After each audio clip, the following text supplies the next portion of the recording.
Hello, fourth grade.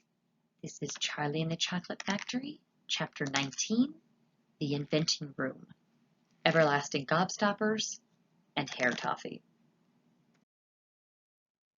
I'm reading from the Puffin book, copyright edition 1964, and the illustration copyright is 1973.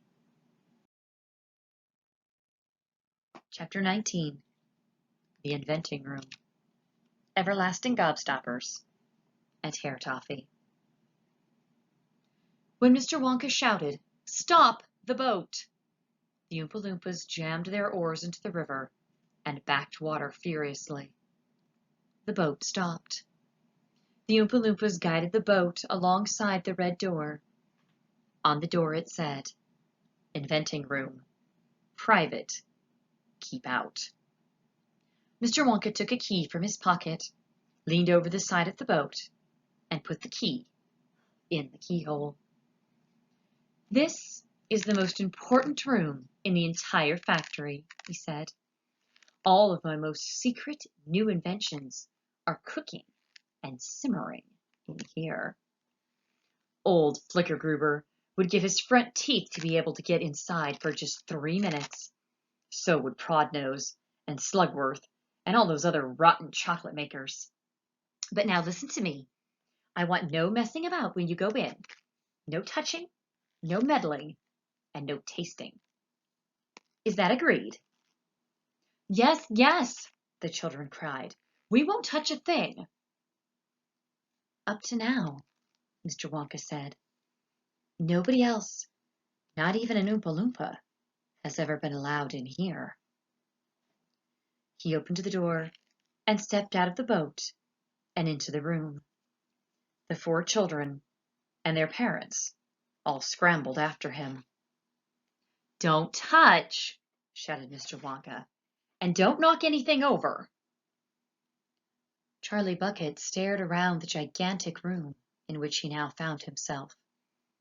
The place was like a witch's kitchen. All about him, black metal pots were boiling and bubbling on huge stoves, and kettles were hissing, and pans were sizzling, and strange iron machines were clanking and sputtering, and there were pipes running all over the ceilings and the walls, and the whole place was filled with smoke and steam and deliciously rich smells. Mr. Wonka himself had suddenly become even more excited than usual, and anyone could see that this was the room he loved best of all. He was hopping about among the saucepans and the machines like a child among his Christmas presents, not knowing which thing to look at first. He lifted the lid from a huge pot and took a sniff, and then he rushed over and dipped a finger into a barrel of sticky yellow stuff and had a taste. And then he skipped across to come to one of the machines and turned a half a dozen knobs this way and that.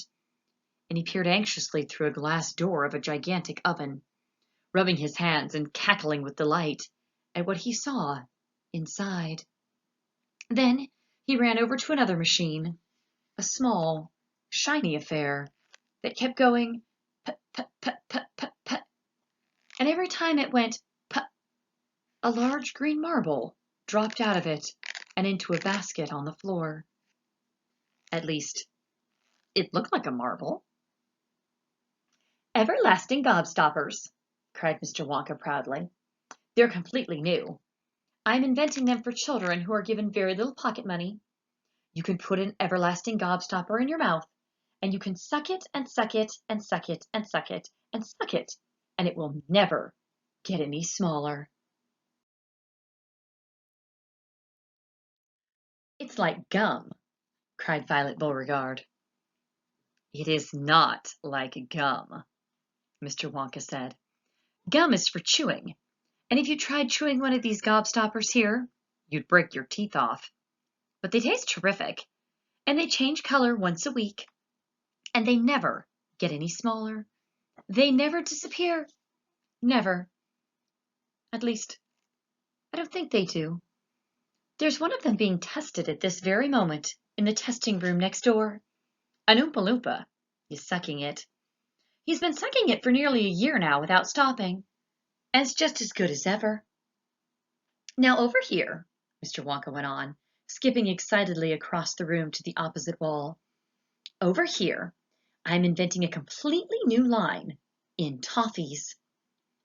He stopped beside a large saucepan. The saucepan was full of a thick, gooey, purplish treacle, boiling and bubbling. By standing on his toes, little Charlie could just see inside it. "That's hair toffee," cried Mr. Wonka. "You eat just one tiny bit of that, and in exactly half an hour, a brand new, luscious, thick, silky, beautiful crop of hair will start growing out all over the top of your head, and a mustache, and a beard." "A beard?" cried Veruca Salt. "Who wants a beard, for heaven's sake?" "It would suit you very well," said Mr. Wonka. "But unfortunately, the mixture is not quite right yet. I've got it too strong. It works too well. I tried it on an Oompa Loompa yesterday in the testing room, and immediately a huge beard started shooting out of his chin, and the beard grew so fast that soon it was trailing all over the floor in a thick, hairy carpet. It was growing faster than we could cut it. In the end, we had to use a lawnmower to keep it in check. But I'll get the mixture right soon. And when I do, there'll be no more excuse for any little boy and girl to go around with bald heads." "But Mr. Wonka," said Mike TV, "little boys and girls never do go about with—" "Don't argue, my dear child. Please don't argue," cried Mr. Wonka. "It is such a waste of precious time. Now over here, if you'll step this way, I will show you something that I'm terrifically proud of. Oh, and do be careful. Don't knock anything over. Stand back." And that's the end of chapter 19. More chapters to come. Bye.